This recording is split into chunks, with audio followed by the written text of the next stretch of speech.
Police officers of Reddit, what criminal actually impressed you with their criminal skills? This guy in high school, we'll call him Lewis, was a known drug dealer.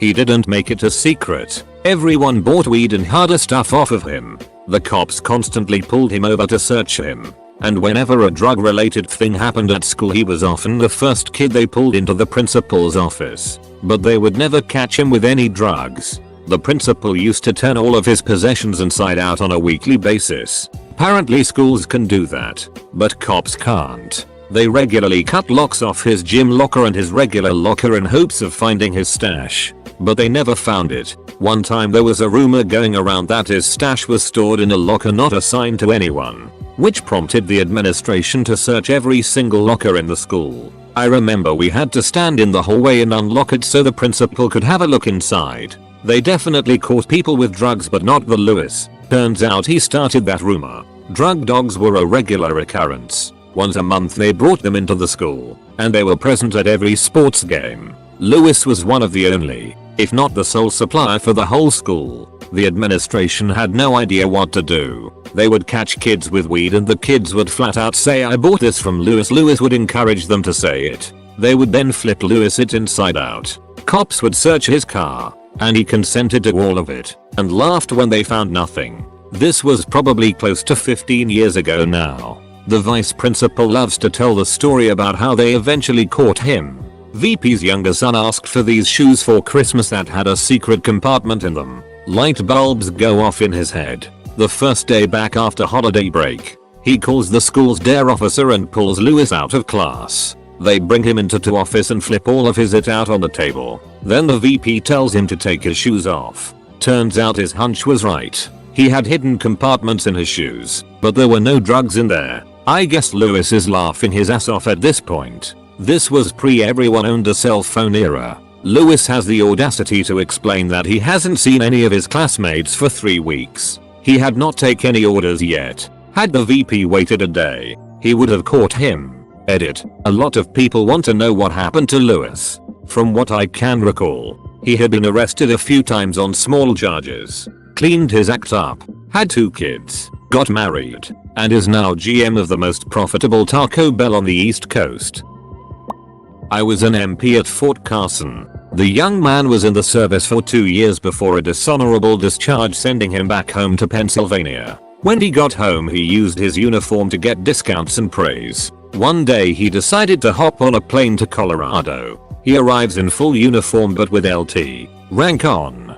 Gets off the plane and uses the government's transportation to get on base. He doesn't have an ID but hears an officer, so they let him on. Then he stayed at the in-processing barracks without paperwork because hell, he is an officer. Stays there for weeks. He goes walking to the PX and comes across a woman with a flat tire. He helps her change it out and she invites him over for dinner. There he meets her husband and their kids, then convinces them that he is waiting for housing and they let him live with them for a month. He cleans the house and babysits the kids. One time he went to this guy's unit and chewed a supply sergeant out to help the guy he was living with. The only reason this came to light is because of one phone call he made to his mother from the in-processing barracks. She became worried about him and called them. His mother let the people know he was not in the military. After that the search began. I was an MPI and got to pick him up.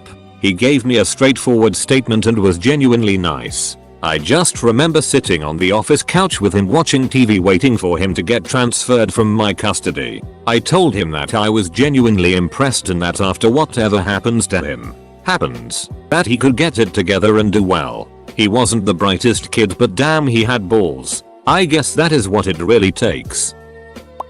Saw this one on one of those police chase shows. Police dash cam showed the car in front of him was swerving all over the road in the middle of the night. He followed him for a while, then flipped on the lights to pull him over. Guy pulls over, and before the cop can do anything, he turns off the car, gets out, throws his keys into the woods, cracks open a brand new fifth of vodka, and chugs the whole thing down. Cut to the interview of the actual criminal with his voice and face obscured. He said he had already had multiple DUIs and had become something of an expert on drunk driving laws. He took advantage of a loophole wherein the cop didn't have time to see if he was actually drunk behind the wheel of the car. Chugging the vodka right there would immediately have an effect on any sobriety testing. He hadn't opened the vodka in the car, so no open container infraction. And he made sure his keys were most definitely out of reach, so there was no way that he could be operating a vehicle under the influence. Didn't know whether or not to be impressed or disgusted with his drunken ingenuity. Edit. Wow, this story got more attention than I thought it would. Found the clip online. There were no words, but I recalled everything else pretty much right. Enjoy.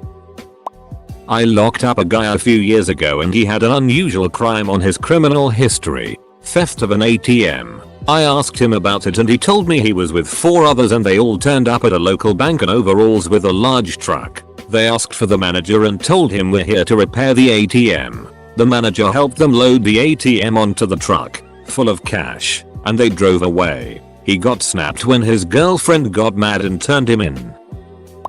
A fire marshal once told me about his nemesis. A firebug naturally. Apparently the arsonist had a thing for burning old barns. Never a building that was in use. Always an old abandoned one. Anyway, his modus operandi was to take a balloon filled with accelerant like gasoline or kerosene and suspend it by a string at 20 ft plus off the ground. Under the balloon he'd light a candle and start the balloon swinging on a long arc.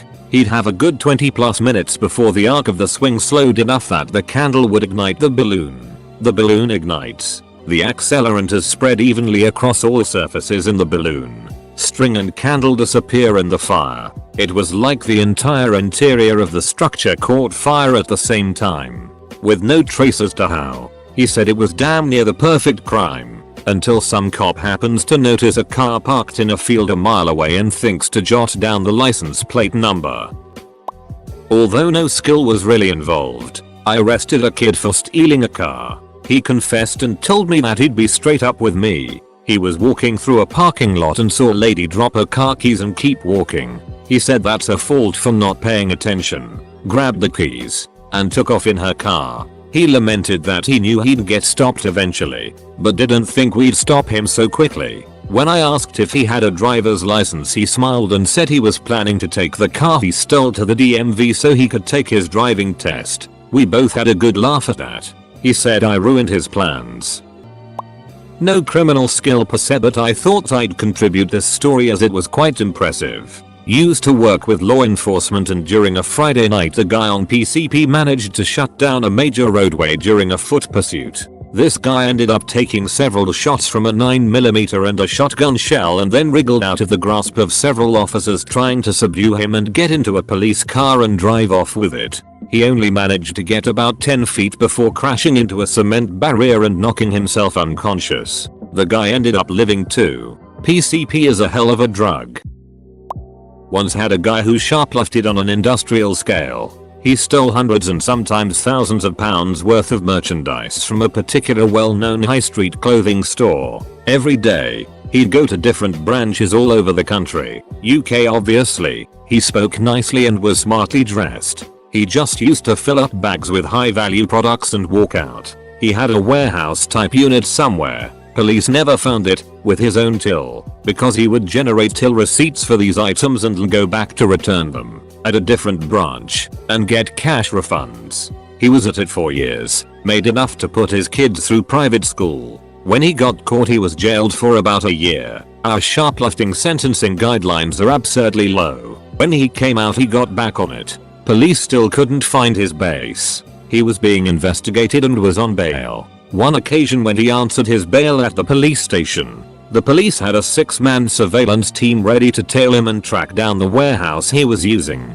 He lost them within 2 minutes of leaving the station. When he came for trial based on the CCTV evidence we had from the various shops the case got thrown out. The footage wasn't good enough to make out his features exactly and the officer who purported to identify him hadn't followed procedures. After he was thus acquitted he was due to be investigated for some other matters, but he gave the police and security the slip from the court before he could be arrested. Even I was impressed, and I was prosecuting him. Had a guy when I first started would twist locks. The art of twisting a lock works mainly in businesses that secure their double front doors using a deadbolt style lock. He would use a tool to twist this lock and in turn, open the doors. Guy probably got away with 25 businesses before he was finally busted. He later said his style of breaking and entering worked so well because the alarm systems have a set delay when opening a business. Say 30 seconds.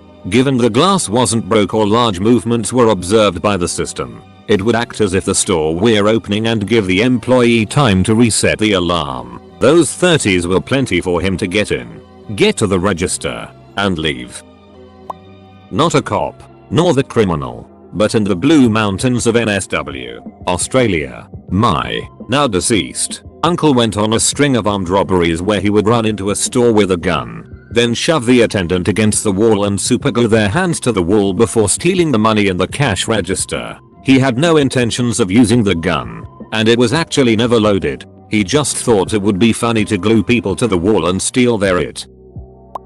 Criminal here. That was complimented by police officers on my elusiveness. I was 13 YO and took my dad's truck out for a joyride while my parents were out of town for the night. I wasn't so good at driving stick and got pulled over. I ran for it. I hid in a field for a half hour or so while watching more and more police show up to investigate. When I heard the dogs, I knew it was my time to make it or break it, so I ran. And boy did I run. I made it to a road and hopped a fence into someone's yard, and hopped a few more fences. I was, and still am, very athletic. Lost the dogs, but the cruisers were everywhere. I made my way to my house and there were cops on every corner of the street, but a bit of stealthy fence hopping and I was at my basement window and I crawled in, with the cops literally outside my house. I gathered my things in the dark, and was ready to head off to my buddy's place, but I was surrounded. 13 yo. Dogf gave the police a very entertaining chase, and they even said so. I felt so complimented that they enjoyed the chase. 2. They also said I had no chance of getting away. I remember eating a grapefruit and trying to play it cool while they were questioning me. We get a call reporting that the phone system of a major UK bank has been hacked and that the caller has had several £1,000s stolen from their account as a result. Seems unlikely, but officers went round to see what had happened. Obviously the bank's system was fine, but scammers had done something fairly clever. Turns out that there is a way in the UK of keeping a phone line open when only the recipient hangs up. The scammers called the victim and pretended to be from the bank, before asking for account details. Victim was suspicious so hung up and called the bank back at their real telephone number. However, the scammers held the line open and played a dial tone down the line so the victim thought that she was making a new call. Then they played a ring sample before a new scammer answered the call and took the details pretending to be the bank. I've heard of it a few times since in the press, but the first time I came across it was on duty and no one had any idea what was going on. Friend's dad was a cop. 3-4 years ago my friend's dad had the duty of patrolling the streets to make sure there was no criminal activity. After a long day he was called by a distressed man who had left his car keys inside his new Mercedes-Benz and after trying for 2 hours-ish they both realized there was no way but to call the company to get it out, which would result in a $200 bill. Luckily for that owner of the car, a suspiciously looking man walking down the street told him he would do it for him for $20. My friend's dad and the owner seemed skeptical, but honestly couldn't give her it, so they let him after being tired of their attempts. The guy in less than 2 minutes went to the top of the car, punched the roof extremely hard, then bumped the driver's seat door, and voila, it opened. The owner gave the guy his $20 and off he went. 2 weeks later the cop arrested the guy for stealing a car. Edit. If I remember what my friend told me correctly, the guy told the police officers of how he did it and he detailed something about how the Mercedes model had a specific switch under the roof. I think it was the rollover sensor used to detect if the car has rolled over or not to open the doors. The guy just knew his Mercedes, I guess. Not an officer, but I remember a Forensic Files episode I saw once that impressed me. A doctor named John Schneeberger drugged his patient and sexually assaulted her during a visit or procedure. When she accused him of it after having her abuse kit done, he willingly gave a blood sample and the results came back as not a match. He did the test twice, but the second time he insisted they take it from a particular part of his arm and the blood came out old. It turned out that he had a tube of another patient's blood sample implanted in his arm so that he would get away with it. He's a sick bastard, but that was pretty ducking clever. One of the guys I know escaped from a new prison by climbing the fence. He was always great at climbing things. He would get to the tops of pine trees no trouble. When he was running from the police helicopter he had underneath a shed with hay bales inside it. This gave off a heat signal so they couldn't pick up where he was. He ran the same loop. This was to make the dog handlers think the dog had got onto a false positive. He was found hiding in someone's cupboard eating their food about 2 weeks after escaping from prison. Once the Coke machine at our school started spewing out extra cans. I took about 10 of them, and I was never caught. Take that, Scotland Yard. Smartest criminal. Suspect would go door to door saying he was with Publishers Clearinghouse. He would tell people they were one of several finalists. He then explained he would need their name, date of birth, and social security number to verify who they were. After that, he would ask what hours they weren't home so they could ensure if the victim won the prize, they would be home. Naturally, he would break into their homes when they weren't home and steal all their valuables. To top it off, he would steal their identity and open a bunch of credit card payday loans in their names afterwards. After over 50 cases, I finally caught the guy. Made off with over $500,000 in 3 months before he was caught. Dumbest criminal. Suspect was robbing a gas station late at night. Suspect pointed a gun at the cashier demanding money. The cashier was surrounded by plexiglass all around. Cashier refused to give suspect the money and hit the panic alarm, which locked the door. Suspect was angry and fired a shot at the cashier. The bullet ricocheted off the plexiglass and struck him in the forehead. The bullet knocked him unconscious but didn't penetrate the skull. As I arrived, the bullet was still protruding from his forehead and he was knocked out. He got 99 years for his stupidity. The best part was the cash register only had $60 in it. I am a police officer, but the story is actually from my dad who was a lawyer. He had a couple of guys who had scratch-built an ATM. This would have been back in the 80s before the days of skimmers and cameras to clone cards. So they built their own ATM and installed it in a wall on a public street in order to collect card details to use later on. I don't know if it actually dispensed money. I'm guessing it just showed an error message. He told me that very occasionally he had come across criminals who had worked so hard for their spoils that he felt they had kind of earned them. These guys were his example. He was also confused that 2 people smart enough to do this chose not to make an honest living. Not me but a friend of the family, I'll call him Bob, was a police officer who was stationed in the boonies. Bob had to find someone to bring to court. He found him, but this dude jumped on a horse and took off. Bob followed in the cop car. The guy on the horse refused to halt. Bob pulled out his taser, took aim and missed the guy. He got the horse though, which threw the man and Bob took him in. Not a cop, but a cop told me about this. Evidently there were these 2 twin brothers.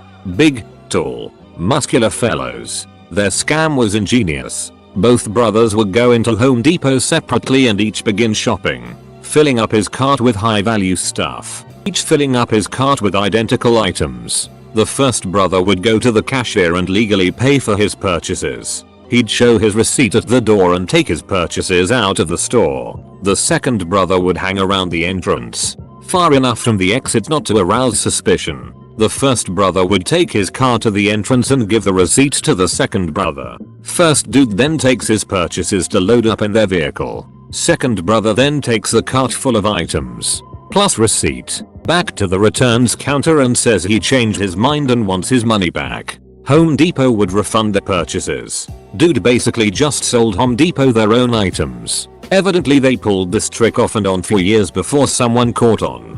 Cops said they probably would have kept on getting away with it for years if they hadn't hit the same store so often. Edit. Corrected my error as pointed out by Youthax Arabinks.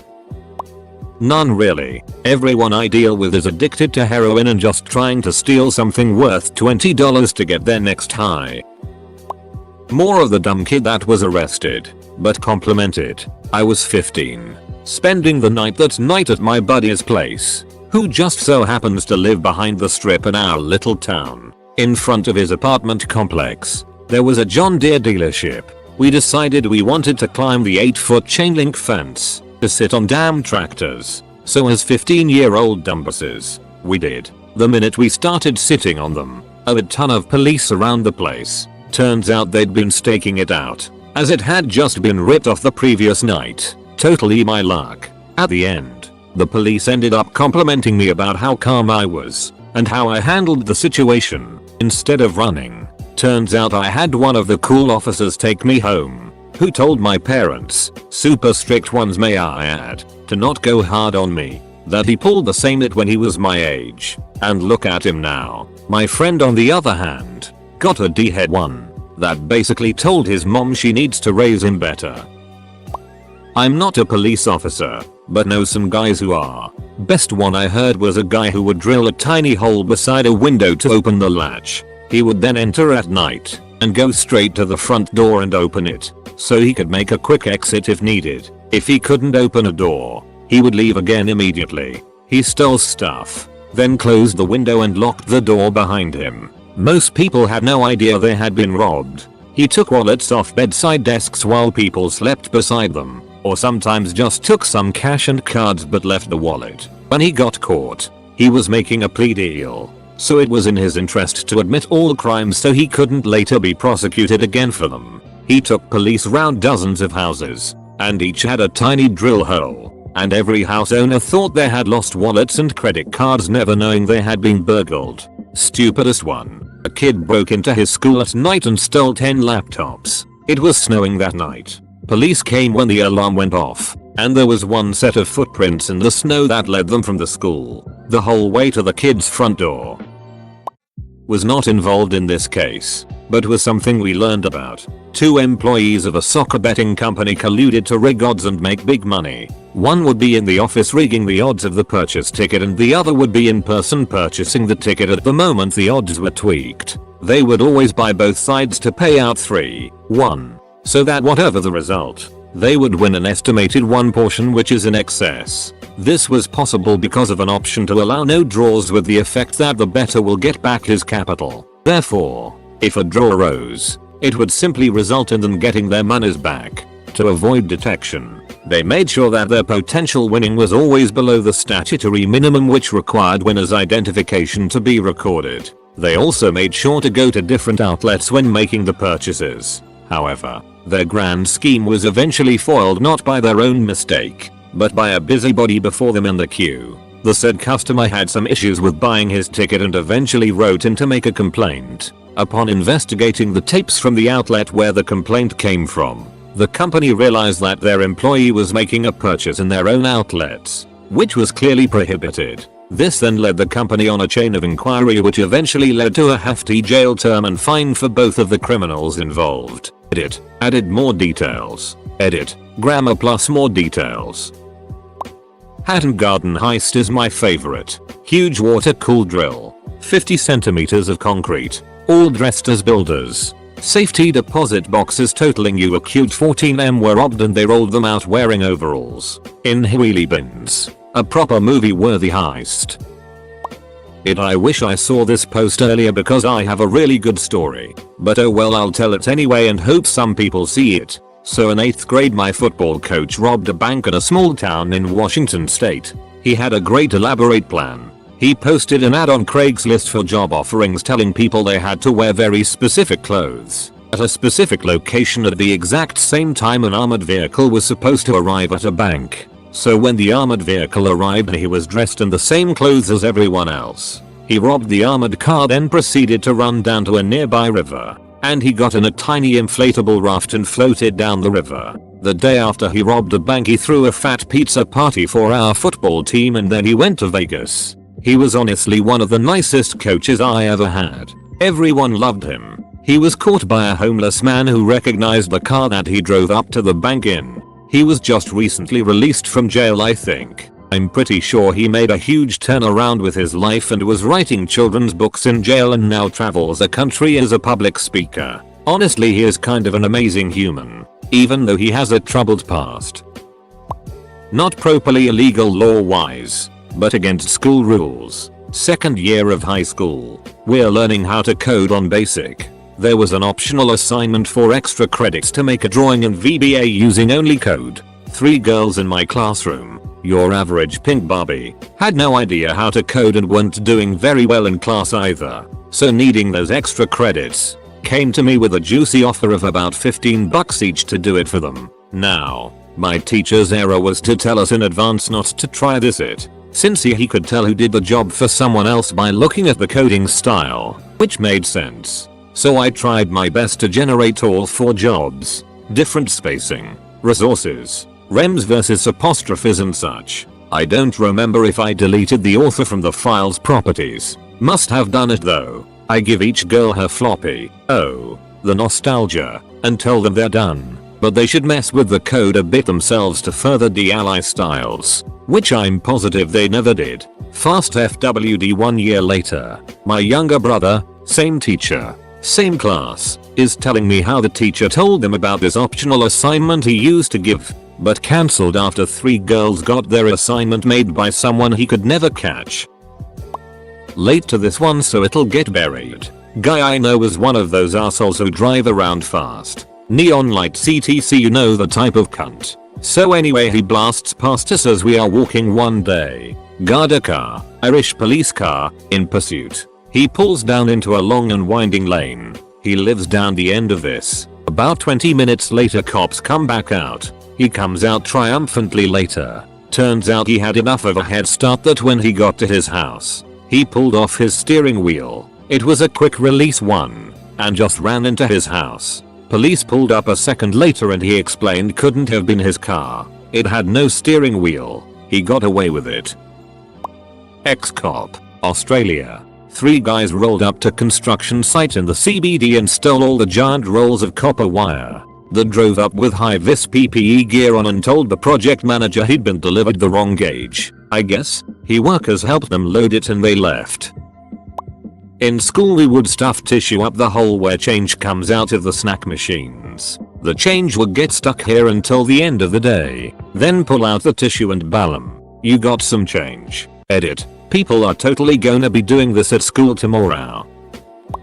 Arno Funky. He tried to blackmail multiple department stores in Germany in the early 90s. He typically caused an explosion during the night in a store chain shop and threatened to detonate another bomb if he didn't get money from them. He often used technical devices to fool the police, e.g., he wanted the money to be deployed in a package that was attached to a train. The police found a time control mechanism that would attach the package from the train at a specific time. They found out when and where it would attach and positioned themselves at the expected location. However, Funky used a radio control to detach the package manually from the train, much earlier than anticipated. He gave the order to deploy the money inside a stray sandbox. The police expected him to pick up the money from there and again positioned themselves around the box. Funky spent numerous days in before concealed as a construction worker to prepare the site. He placed the stray sandbox on top of a sewer opening and laid a thin layer of concrete around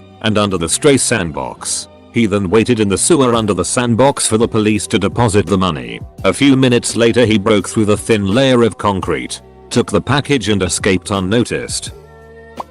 Hillary Clinton is pretty impressive. Edit. Clinton supporters down voting me lol.